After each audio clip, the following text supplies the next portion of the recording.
chers camarades, bonsoir à toutes et à tous. D'abord, plein de force et de courage pour les différentes délices qui se sont exprimées ce soir. J'espère que les différentes caisses de grève sont bien remplies. Je voudrais pour commencer partager cette réflexion philosophique profonde, directement inspirée d'une tirade qui probablement un jour sera gravée dans le marbre de la pensée sur l'émancipation, d'un personnage qui s'appelle Blondin dans un western spaghetti que vous connaissez peut-être, de Sergio Leone, qui s'appelle Le Bon, la Brute et le Truand, où à un moment dans le film, Blondin lâche cette phrase que l'histoire retiendra, où il dit « Le monde se divise en deux catégories, ceux qui ont un pistolet chargé et ceux qui creusent », ajoutant « Toi, tu creuses ». Fort de cette réflexion, j'ai envie d'inviter aimablement les dirigeants du mouvement ouvrier actuel, les dirigeants de leurs organisations syndicales et politiques, à cesser de nous regarder, de creuser, tout simplement. C'est une suggestion, on n'est pas obligé de l'écouter. D'abord parce qu'on vaut mieux que ça, et puis surtout parce que quand on regarde bien la situation politique actuelle, quand on la regarde un peu dans le détail, et c'est ça qui rend dingue, la seule vraie force du pouvoir actuel, la seule vraie force au fond de Macron, c'est la faiblesse du mouvement ouvrier. C'est le peu de réaction sociale et politique en face. C'est la quasi-inexistence d'une opposition à sa gauche à la hauteur des enjeux dignes de ce nom.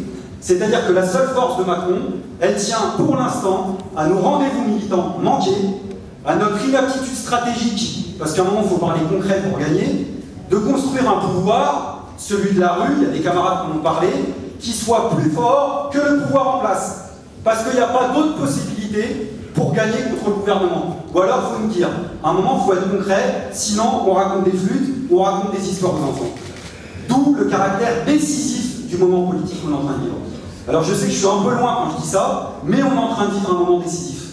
Il y a des moments dans la vie politique où il y a des moments décisifs, j'allais dire, dans des grands moments d'exaltation, d'ébullition, il faut accélérer le temps, c'est plutôt enivrant, c'est plutôt sympa. Et puis il y a d'autres moments décisifs, où la situation n'est pas tout à fait la même. Ou à l'inverse, la situation politique donne l'impression de s'engluer, de patiner, de bégayer, de se normaliser à bas bruit, dans une situation d'émiettement social des luttes, qui devient un petit peu compliqué, je dirais, à vivre au quotidien pour ceux et celles qui s'animent. Tout ça pour dire que, dans ce type de situation décisive, il y a une responsabilité pour des courants politiques comme les nôtres, mais pas que, avec tous ceux qui le souhaitent, sans sectarisme de façon unitaire, à chercher à recréer les conditions d'un nouveau souffle, d'un rebond. Surtout que ce rebond-là, on est nombreux et nombreuses à l'attendre. Si encore personne n'en parlait, on parlerait d'autre chose. Mais ce n'est pas le cas. Tout le monde attend cette nouvelle phase. En tous les cas, beaucoup en parlent. On est des centaines de milliers, peut-être plus encore. Ça discute que de ça. J'ai plein de militants d'organisations syndicales, de différentes organisations. Ça discute de ça au Front Social. Ça discute de ça chez des militants de différentes organisations politiques. Dans la France Insoumise, au Parti communiste, à Lutte ouvrière, chez des libertaires, des militants de quartier, des militants écologistes associatifs. Bref, on se sent tous orphelins de ce nouveau rebond. Alors ce rebond, ce qui est clair, c'est qu'on ne peut pas le faire en faisant de la gonflette ou en baissant les bras. C'est-à-dire qu'on ne peut pas le faire soit en cherchant à démontrer des muscles qu'on n'a pas en pensant qu'on va intimider son adversaire, ça ne marche pas, et on le fait encore moins en baissant les bras, c'est-à-dire en renonçant d'emblée. Et d'ailleurs, vous verrez que, en général, ceux qui versent dans le premier travers versent rapidement dans le second, et souvent c'est les mêmes. Par exemple, pour mémoire, début septembre, sur la loi travail, certains nous annonçaient quasiment l'insurrection. On devait être des millions à manifester sur les Champs-Élysées. Pour quelques jours après, assez rapidement, très rapidement, parler sur un plateau de télé de la loi travail au passé et siffler la fin de la récréation. En réalité, il n'y a pas matière à être pessimiste ou optimiste, il y a matière à comprendre la réalité du rapport de force dans toute sa complexité. Et d'y faire face, je crois, d'abord en cherchant à comprendre, et en cherchant à agir. Comprendre qu'on a un adversaire social et politique qu'il faut prendre au sérieux. Et je vais dire ça sans provoquer, mais on a un adversaire politique et une stratégie, et il va falloir qu'on arrive à comprendre. C'est compliqué, c'est terrible ce que je suis en train de vous dire, mais Macron a une vraie stratégie. C'est tentant de croire que Macron, c'est simplement le mec qui est arrivé premier dans un concours de circonstances. C'est tentant de croire que Macron s'attaque à nous aussi brutalement juste parce qu'il ne nous aime pas. Et c'est vrai qu'il ne nous aime pas, et puis en plus il nous le dit. On est des feignants, des illettrés, des cyniques, on est des gens turiens, allez trouver un boulot plutôt que de foutre le bordel. Bref, il nous aime pas, il nous l'a dit, il va nous le redire, et pour rien vous cacher, je pense qu'en effet, c'est probablement un des carburants de son action politique. Mais pas que. Derrière ça, derrière cette volonté, il y a malheureusement une orientation. Macron, c'est terrible ce que je vais vous dire, mais il a une base sociale, il a un espace politique, il a une orientation. Il y a des forces politiques qui s'animent derrière lui parce que ça renvoie à un espace politique qui est profondément inscrit dans la période française. Et il faut chercher à comprendre. Sinon, on ne peut pas imaginer pourquoi Emmanuel Macron est devenu en quelques mois le nom propre de cette espèce de banalisation et normalisation anormale de la vie politique qu'on est en train de vivre actuellement en France. Enfin, quand je dis anormale, c'est surtout la bien-pensance et les médias qui nous poussent à penser qu'elle est anormale. Parce que si, comme moi, de temps en temps, vous avez du temps à perdre et vous prêtez l'oreille à ce qui se dit ou ce qui s'écrit sur la force d'Emmanuel Macron sur la scène internationale, par exemple, c'est plus que anormal, c'est du paranormal, c'est du surnaturel, il a quasiment des super pouvoirs, c'est la Justice League à lui seul incarnée. Tant il en fait, et il en fait encore pour redorer le blason de la France dans le monde. Allez écouter tout ce qui touche, il le transforme en or. Je ne sais pas ce qu'il a touché ou pas, et ce qu'il a transformé ou pas en or, en tous les cas, nous, on n'en a pas vu la couleur. On nous a même expliqué qu'il était le plus moderne, le plus compétent. J'ai même lu un article, j'invente rien, on l'a quand même comparé à James Bond sur son travail diplomatique, donc on a envie de leur dire de se calmer 30 secondes. Pourquoi on dit ça? Parce que rendez-vous compte, quand il a été élu, Emmanuel Macron a été rencontrer Poutine. Et il est sorti indemne de son entretien. Il est sorti vivant, même pas de remords, ce qui paraît-il est déjà un premier exploit. Deuxième exploit, il a résisté, rendez-vous compte, à la poigne de fer de Trump. Cette poignée de main qui a duré 400 ans en direct live sur toutes les chaînes de télévision du monde entier. Et entre nous, c'était quand même un peu facile de donner l'illusion qu'on agit en toute bonne intelligence face à la connerie politique incarnée. Parce que Trump, quand même, dans le domaine, il se pose là. Pour vous donner qu'un seul exemple parmi d'autres, il ne faut quand même pas oublier qu'en octobre dernier, Trump, là non plus j'invente rien, c'est celui, j'ai même du mal à le dire, qui a distribué comme des ballons de basket devant les caméras des essuie-tout, écoutez bien, des essuie-tout aux sinistrés du cyclone de Porto Rico. Il venait d'avoir 16 morts, il distribue des essuie-tout. Là évidemment on se dit que, dans ce cas-là, même l'intelligence artificielle ne pourra pas faire grand-chose et qu'en gros pour Macron face à lui, c'est pas très compliqué de briller en société. Mais à part ça, qu'est-ce qu'il a fait Macron sur la scène internationale? Rien. Ou alors souvent le contraire de ce qu'il faudrait faire. Pendant la COP23, il a rappelé la profondeur de ses engagements climatiques en nous expliquant que l'irréversible avait été atteint. Pour nous faire quoi? Quelques jours après, nous annoncer la constitution d'un sommet climatique de la finance. Déjà, tout est dans l'intitulé. Pour faire quoi dans le concret? Mettre un peu plus de cars sur les routes, et je parle sous contrôle des cheminots dans la salle. On sait qu'un car va polluer beaucoup plus que les trains, va émettre 17 fois plus d'émissions de CO2 qu'un TER par exemple, et 41 fois plus qu'un train à longue distance. Donc en termes d'engagement climatique, on repassera. Emmanuel Macron, qui pour évoquer le sort des Rohingyas en Birmanie, a mis des mots forts. Il a parlé d'épuration ethnique, de génocide. Pour faire quoi? Rien. Sur le terrain, c'est des ONG qui sont en train de gérer l'urgence, et puis des appels aussi qui circulent sur Internet. Emmanuel Macron, toujours lui, en Afrique, qui change de ton, et qui arrive en disant « ce n'est pas à moi de dire ce que l'Afrique a à faire ». Ah, vraiment? Pour nous faire quoi derrière? Tout de suite après, derrière, la même tournée des popotes, la même rencontre avec les mêmes dirigeants, les mêmes chefs d'État, pour faire les mêmes accords de ce système qui porte un nom, même sous Emmanuel Macron, qui s'appelle la France-Afrique, qui est un tabou pour la classe politique et dont il faudra sortir d'une manière ou d'une autre. Et puis, Emmanuel Macron, qui n'a pas eu de mots assez forts pour dire toute l'émotion qu'il a ressentie face au sort tragique, inhumain, insupportable, terrible, tragique de ces esclaves contemporains et modernes qu'on avait en Libye. Mais quelle hypocrisie!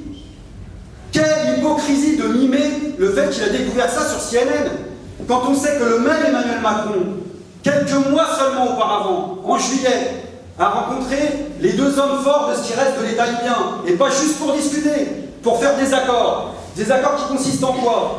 À établir des spots en Libye, c'est-à-dire des centres de tri migratoires, sur la demande d'Emmanuel Macron. C'est-à-dire demander à la Libye, comme on demande généralement de façon plus systématique aux pays limitrophes de l'Union européenne, de faire ce que l'Union européenne ne veut plus faire toute seule, c'est-à-dire trier les migrants. Parce qu'en plus, ils touchent de l'argent de l'Union européenne pour faire tout ça. 136 millions d'euros 40 millions d'euros juste pour le sort des migrants.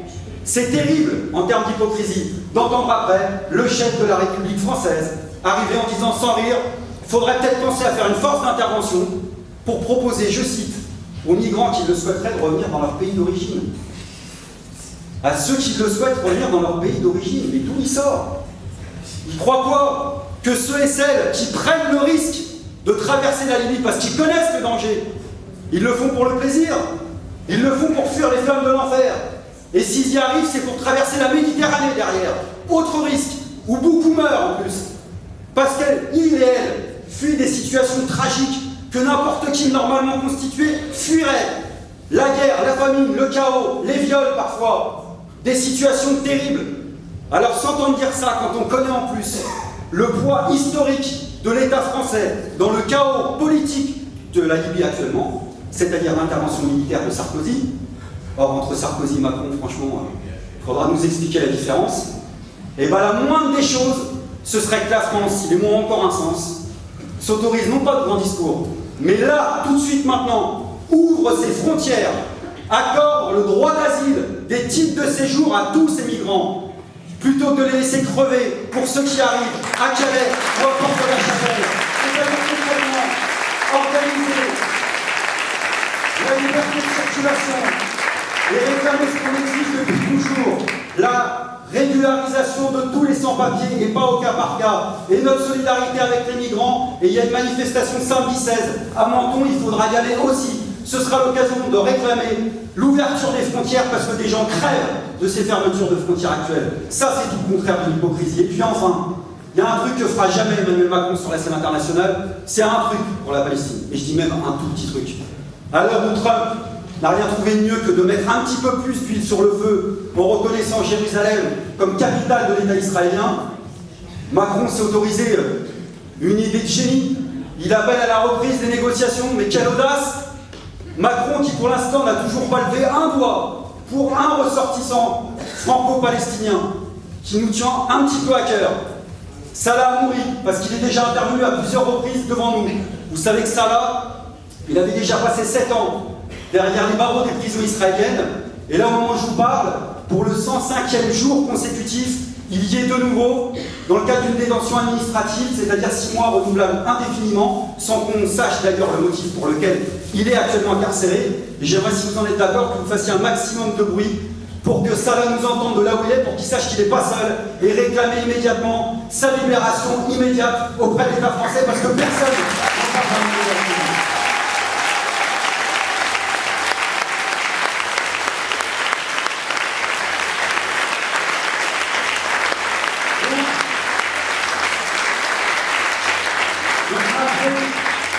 Il n'y a aucun pouvoir surnaturel, pas même celui d'hypnotiseur, là, vous savez, à la manière de Messmer, là, celui qui prétend qu'il a hypnotisé 60 000 personnes.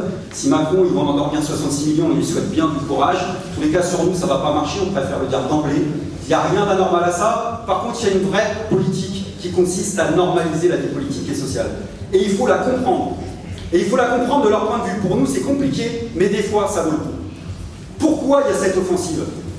Ce qui fait que Macron, en effet, se différencie un tout petit peu de ses prédécesseurs. Un tout petit peu d'Hollande et Sarkozy réunis.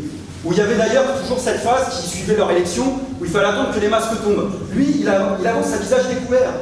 Lui et son milieu, et un segment de la classe dominante qu'il représente aujourd'hui, sont obsédés par l'idée de rattraper le temps. L'idée selon laquelle, pour une partie de la classe dominante, je sais, je vois vos yeux, ça vous paraît dingue, mais il y a une partie des dominants en France qui pensent que sous Hollande et Sarkozy, on a perdu beaucoup trop de temps.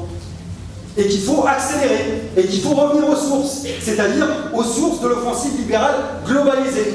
En revenant y compris à un document, par exemple, tout à fait troublant, celui que l'OCDE a conduit en 1994, un document sur l'emploi, si vous verrez, si vous le lisez, vous allez retrouver pratiquement point par point ce qui est en train de faire aujourd'hui Macron.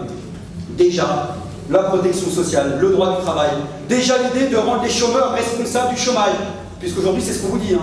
La réponse politique apportée par le gouvernement, c'est vous voulez un emploi, eh ben, allez en chercher un. Voulez vous enrichir, enrichissez-vous en prenant la formule de Guizot, le ministre libéral de 1848, quitte à aller s'inspirer dans 1848. Pour nous, on préfère prendre dans le manifeste du Parti communiste, par exemple. Donc, en termes de spécificité, la seule qualité propre de ce gouvernement, du coup, c'est que c'en est pas un. Il n'y a pas de gouvernement actuellement. On a une société de convoyeurs de fonds. On a des convoyeurs de fonds qui, au jour le jour, vont faire la poche de la majorité de la population, de 90% de la population, pour épuiser de l'argent et le donner à une minorité qui va s'engraisser pour qu'elle se porte bien et que le système se porte mieux. C'est comme ça que ça se passe. Du coup, ils ont beaucoup d'inventions. Il y a maintenant 660 types d'aides différents donnés aux entreprises pour créer soi-disant de l'emploi, avec le succès qu'on connaît. Il y a 140 milliards d'aides publiques, aujourd'hui c'est les chiffres officiels, qui sont donnés aux entreprises pour créer de l'emploi. L'actualité récente, là ils n'ont pas pris la parole ce soir, mais c'est ne serait-ce que Castorama. Castorama, entreprise bénéficiaire, qui s'apprête à laisser sur le carreau 500 à 750 personnes, après avoir touché 71 millions au titre de crédit d'impôt compétitivité emploi. 56 milliards d'exonération de cotisations sociales. On crée en conscience le déficit de la sécurité sociale, qu'on va tous payer de trois manières, d'abord comme patient, avec l'augmentation de la prestation des soins, comme salarié, parce qu'on le rappelle, nos cotisations, c'est une partie de notre salaire qu'on nous vole, et puis comme contribuable, enfin, au titre de la CSG, ce qui permet entre autres à l'État, sans le dire, de reprendre le contrôle de la sécurité sociale, puisque sans le dire, le financement de la sécurité sociale va bientôt basculer dans un mode de financement majoritairement assuré par l'impôt, c'est-à-dire par l'État. C'est-à-dire nous priver potentiellement, j'insiste bien sur le mot potentiellement, la possibilité pour les cotisants et les assurés de contrôler les fonds de la Sécu. Or, il y a beaucoup d'argent en jeu, c'est 2,5 fois les sommes de l'État, on comprend pourquoi les assureurs, depuis longtemps, avec leurs petits copains dans l'appareil d'État, veulent remettre la main sur le magot. Bref, on a la sensation que cette année, il n'y a jamais eu autant de cadeaux pour les riches, avec peut-être cette seule spécificité qu'on a l'impression que les cadeaux de l'année prochaine pour les riches sont déjà arrivés. Tant ils ne savent pas quoi faire. C'était la réforme sur l'ISF, ou alors là c'était le pompon. On nous a dit bien dans les yeux, oui, il y en a même un qui l'a revendiqué, c'est quand même fort. Oui, les 100 contribuables les plus riches, grâce à notre réforme, vont toucher 1,5 million d'euros. Et alors il est où le problème 1 million? Je rappelle que c'est 10 fois 100 000. Normal. Et ça passe. On nous a dit dans les yeux qu'on allait mieux traiter fiscalement un lingot d'or, un yacht et un jet en les détaxant qu'un salarié, un chômeur, un retraité ou un étudiant à qui on va gratter 5 € d'APL. Normal. Et pendant ce temps-là, on amuse la galerie avec des grands reportages bien salaces sur la fraude des allocations. Ces chômeurs qui partent aux Bahamas avec l'argent du chômage. Ça a été dit. Même leur propre chiffre, cette fraude-là, ça représente 150 millions d'euros. C'est quoi comparé en effet à la fraude fiscale pour les plus riches? 80 milliards. Les 3000 Français les plus riches qui planquent 140 milliards dans les paradis fiscaux. Pour eux, tout va bien. Les 10 plus grandes fortunes l'année dernière ont vu leurs revenus, tenez-vous bien, accrochez-vous à vos chaises, augmenter leurs revenus de 35% en moyenne. Ce qui évidemment arrivé à aucun de nos salaires, aucune de nos allocations. Et puis en plus, eux, ils ne partent pas tout à fait du même niveau que nous. C'est le moins qu'on puisse dire. Donc s'ils sont obsédés par cette idée-là, moi j'ai ma petite idée, c'est qu'il y a, sans faire de fausses provocations, un point commun entre eux et nous. C'est l'analyse de la santé économique de leur système. Le système économique qu'ils vénèrent tant et que nous on exècre, ils savent comme nous qu'il est toujours malade. Ils ont beau pérorer sur les plateaux télé en disant c'est la relance, ah ça y est, il y a la relance qui arrive, elle va pas tarder. Ils y croient pas une seule seconde. Ils savent que leur économie est toujours malade, qu'elle est saturée, qu'elle vit une crise de surproduction, de surprofit, de suraccumulation, dont on a vécu une des explosions les plus spectaculaires pendant la crise financière de 2007-2008, mais qui n'est toujours pas terminée, y compris les placements de fonds les plus pourris et les plus spéculatifs possibles, ça continue à exploser. Mais surtout, il y a quelque chose qui les travaille, c'est la baisse des gains de productivité, qui est un phénomène qu'on observe sur toutes les sociétés qui ont développé des politiques libérales, y compris les pays émergents. Alors du coup, ils ont émis une nouvelle hypothèse, en haut, les bien-pensants. Ils se sont dit, ok, on a ce problème, il y a une baisse de la productivité, mais dans le détail, on voit que ces gains de productivité ne baissent pas de la même manière partout dans l'économie. Alors ils se mettent à traquer, à pister les secteurs qui, et ils ont trouvé une formule pour le dire, parce qu'ils ont toujours des belles formules, qui sont parasités par ce qu'ils appellent le capital zombie. Bref, ils ont décidé de couper les branches. Et pour ça, ils ont décidé de sortir la tronçonneuse. Pour s'attaquer à tout ce qui ressemble de près ou de loin à des acquis sociaux. Et ils le feront tant qu'il faudra pour augmenter le taux de profit. Sauf que quand vous faites ça avec une tronçonneuse de la main droite, forcément, il faut avoir une matraque dans la main gauche. Parce que quand vous menez une politique libérale généralisée, vous savez d'avance que vous allez mener des politiques impopulaires Vous savez d'avance qu'il va y avoir de la contestation, alors vous savez d'avance qu'il fallait avoir tapé très fort en multipliant de politiques autoritaires de répression. Et quand je parle de rendez-vous loupé, il y a des camarades qui l'ont dit, s'il y a bien un rendez-vous loupé par le mouvement social et le mouvement ouvrier pour l'instant, ce serait cette mesure simple, élémentaire, d'établir une coordination unitaire de toutes les organisations pour dire à chaque fois que vous toucherez le seul cheveu d'un de nos militants, vous toucherez à tous nos militants et toutes nos militantes et on sera soudés face à la répression. Ce serait la moindre des choses qui pour l'instant c'est la plus importante.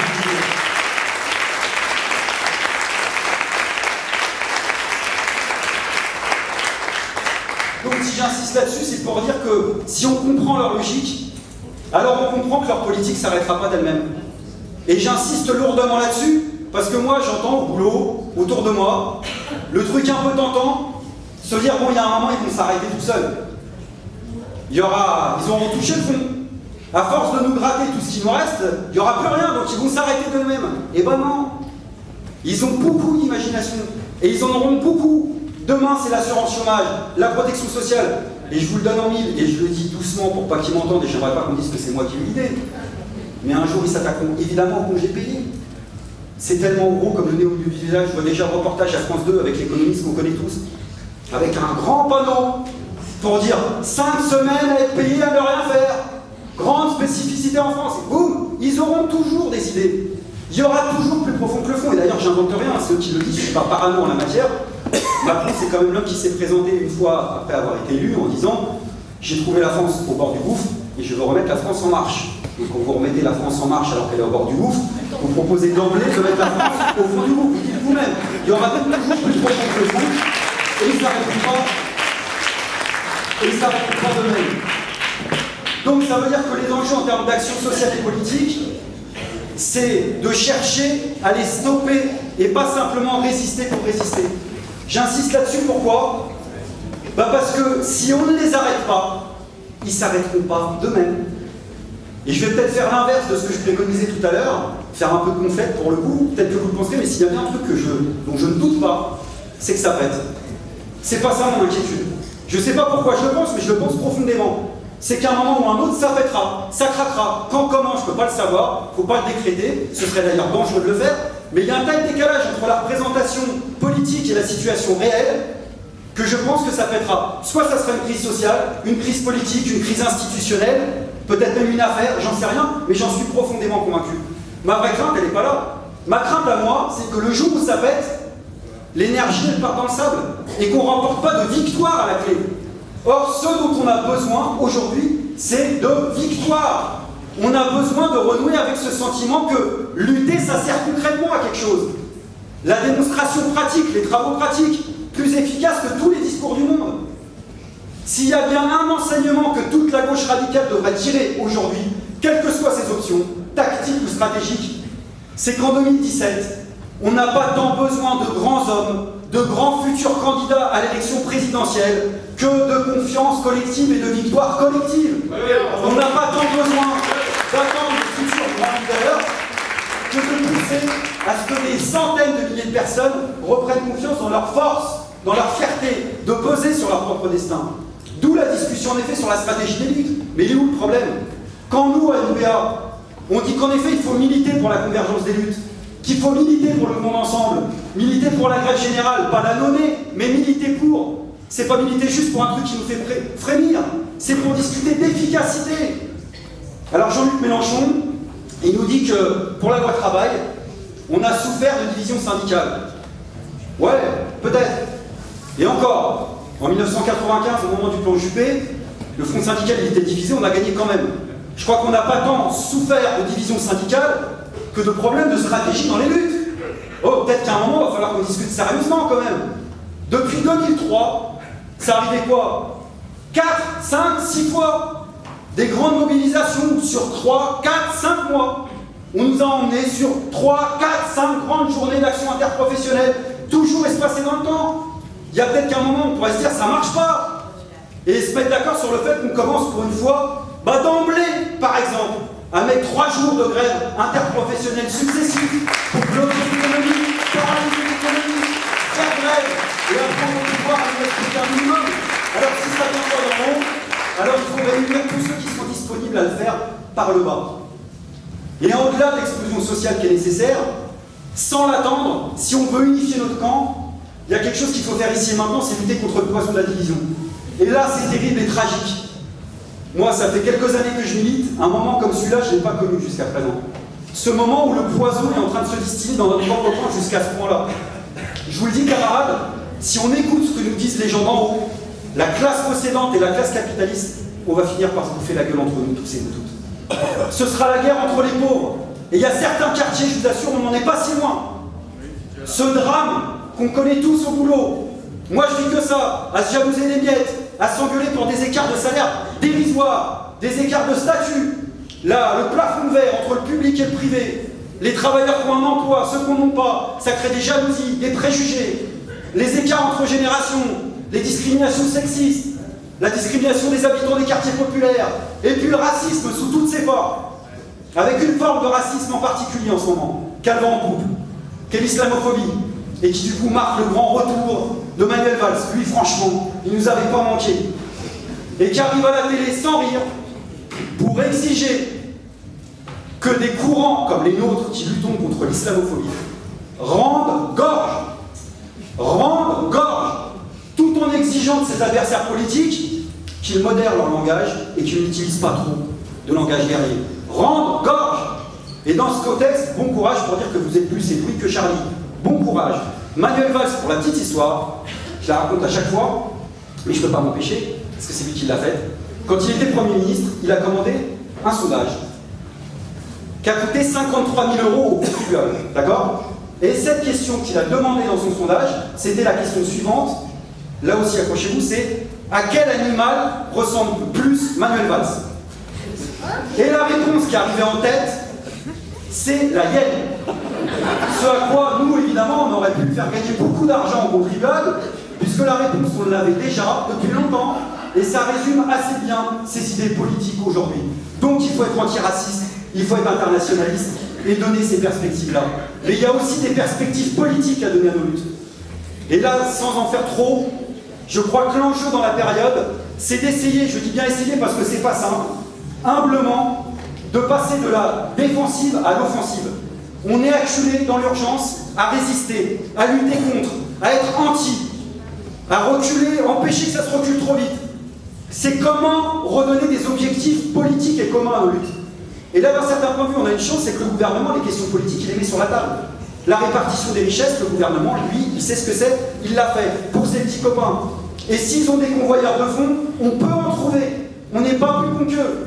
On doit pouvoir récupérer les 10% de richesse annuelle, les 10% du PIB, que la classe capitaliste vole à la majorité de la population chaque année. Ce qui permettrait par exemple, non pas, parce que je déteste cette formule, de voir ce qu'on pourrait trouver pour donner du pouvoir d'achat aux gens, mais qui permettrait tout simplement d'augmenter les revenus et d'augmenter les salaires de 300 € net par mois, parce que c'est ça que ça permettrait, et d'établir un SMIC à 1 700 € net par mois, en taxant les profits, en mettant les mouvements de capitaux sous contrôle, en faisant irruption dans les secteurs où les grands groupes capitalistes ont la propriété et font leurs lois, à la fois sur l'économie et la société tout entière, en remettant en cause le droit de propriété, le secret bancaire, commercial, industriel, bref, agir et donner des objectifs liés à la répartition des richesses. Le deuxième exemple que je voudrais donner, et celui-là je pense qu'on a franchement péché ces dernières années, c'est un mot d'ordre qu'on a laissé trop de côté, d'après moi, et qui manque cruellement au mouvement ouvrier, c'est celui de la réduction du temps de travail. C'est un mot d'ordre qui doit revenir au goût du jour, ne serait-ce que parce qu'il y a 6 millions de chômeurs. Et quand il y a 6 millions de personnes qui attendent une seule chose, c'est trouver un emploi, et c'est révoltant, écœurant, qu'on impose à ceux qui ont encore une activité professionnelle de travailler plus longtemps, en étant souvent d'ailleurs beaucoup moins bien payés, puisque la loi travail elle permet aussi ça. Nous on propose l'inverse, c'est-à-dire libérer du temps de travail dans les entreprises en travaillant beaucoup moins, pour que tout le monde à l'extérieur ait un emploi, en partageant le temps de travail. Ça passe par la réduction massive du temps de travail. C'est une belle formule, une vieille idée du mouvement ouvrier. Marx il avait une très jolie phrase là-dessus. Il disait « Le royaume de la liberté commencera là où débute la réduction du temps de travail ». Et il avait bien raison, parce que c'est aussi nous rappeler l'idée que quand on se libère du temps de l'aliénation et de la domination, on peut faire plein d'autres trucs. On peut apprendre, on peut découvrir, on peut se former, on peut voyager, on peut faire de l'art, on peut s'occuper des siens.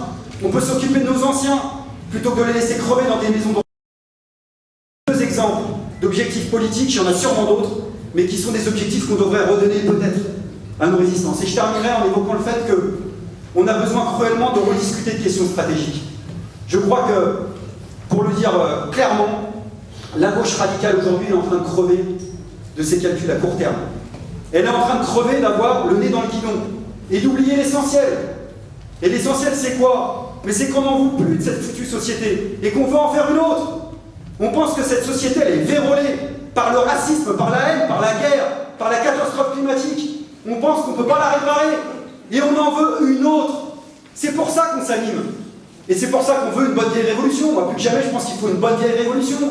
Comme ça s'est fait en Russie en 17, comme ça s'est fait pendant la Commune de Paris en 1871, comme ça s'est fait en Espagne, comme ça s'est fait partout. Le peuple a pris en main son propre destin. Mais la révolution, c'est pas une fin en soi. La révolution, c'est le moyen de construire une autre société. Moi, cette société, à titre personnel, je continue à l'appeler le communisme. Mais c'est pas grave. Faut pas avoir peur de ceux qui vont utiliser un autre adjectif pour parler d'une société qui s'éloigne pas tant que ça de ce qu'est mon projet de société. Que certains l'appellent éco-socialisme, autogestion libertaire, le socialisme. D'autres n'auront même pas d'adjectif à mettre sur ce projet-là. On s'en fout. On veut créer des espaces communs pour discuter de cette société où la majorité déciderait pour elle-même et par elle-même. Et où, du coup, on serait amené à décider 80 à 90% des choix du quotidien localement, là où on habite et là où on travaille. Sauf que comme on ne peut pas tout décider localement, et que ce serait dangereux d'ailleurs, on veut coordonner des choix localement, nationalement et internationalement. Et on veut du coup pouvoir contrôler les mandataires qu'on va envoyer dans ces lieux où vont être discutées les coordinations. Il faut pouvoir les contrôler, les révoquer, faire en sorte qu'ils ne se spécialisent pas, qu'ils ne viennent pas des professionnels, bloquer leur rémunération pour éviter qu'un corps se sépare du restant de la société. Bref, pour éviter le fait qu'une bureaucratie s'empare d'un processus révolutionnaire et en fasse une contre-révolution. C'est tout ça et beaucoup d'autres choses qu'il faut faire en cherchant à conjuguer au présent. Parce que si on croit à ça, ça veut dire que dans notre manière de faire, d'agir ici et maintenant, bah faut arrêter de geindre. Moi je le traduirais comme ça, mais je pense qu'il faut arrêter de geindre. Si on pense tout ça, ça veut dire qu'ici et maintenant, il faut autoriser personne d'autre que nous-mêmes à parler en notre nom. Et donc faisons-le. Et tous ceux qui disent oui mais, bah moi j'en peux plus. Je vous le dis à titre personnel, j'en peux plus. Tous ceux qui disent, moi pendant la campagne électorale, tous ceux qui m'ont dit Poutou mais, j'ai l'impression de m'appeler à la fin de la campagne Poutou mais. On me disait Poutou il a raison, mais quoi? Imagine, il n'y a pas eu de sondage pendant toute la campagne. Les gens auraient été condamnés de voter simplement pour leurs idées, grand drame. Parce qu'on faisait des calculs à 3 bandes, parce qu'on veut toujours passer par des intermédiaires, des avocats commis d'office. Bref, pourquoi? Parce qu'on a un complexe. On a un complexe à parler de nous-mêmes, à expliquer notre vécu, à formuler nos propres propositions. Des camarades en ont parlé du point de vue de la lutte féministe, mais ça va au-delà même de la lutte féministe. On a une société qui nous fout ce complexe dans nos têtes et dans nos consciences. Ce qui fait que simplement le fait de prendre la parole est devenu un acte de résistance, un acte d'émancipation. Et notre marque de fabrique au NPA, c'est ça, c'est l'auto-représentation. Tant pis si on bégaye, si parfois on dit des conneries, c'est le lot commun, nous on n'est pas des politiciens professionnels. Mais bordel, on a cette fierté retrouvée de dire qu'on les autorise plus à parler en notre nom. Ça, c'est l'émancipation. Et ça passe par l'action militante, et c'est aussi pour ça qu'on prend le temps de construire une organisation politique. Je terminerai en citant une révolutionnaire, Rosa Luxembourg, qui disait la chose suivante. Faites en sorte de rester des êtres humains. C'est ça l'essentiel, être humain. Ça veut dire être solide, clair, calme, oui calme, envers et contre tout. Car gémir, c'est l'affaire des faibles. Être humain, c'est s'il le faut, mettre gaiement sa vie tout entière sur la grande balance du destin, tout en se réjouissant de chaque belle journée et de chaque beau nuage. Alors des nuages, on en a vu plusieurs, des belles journées, elles vont revenir, et en tous les cas, il faut qu'on pèse sur notre propre destin. Je vous remercie.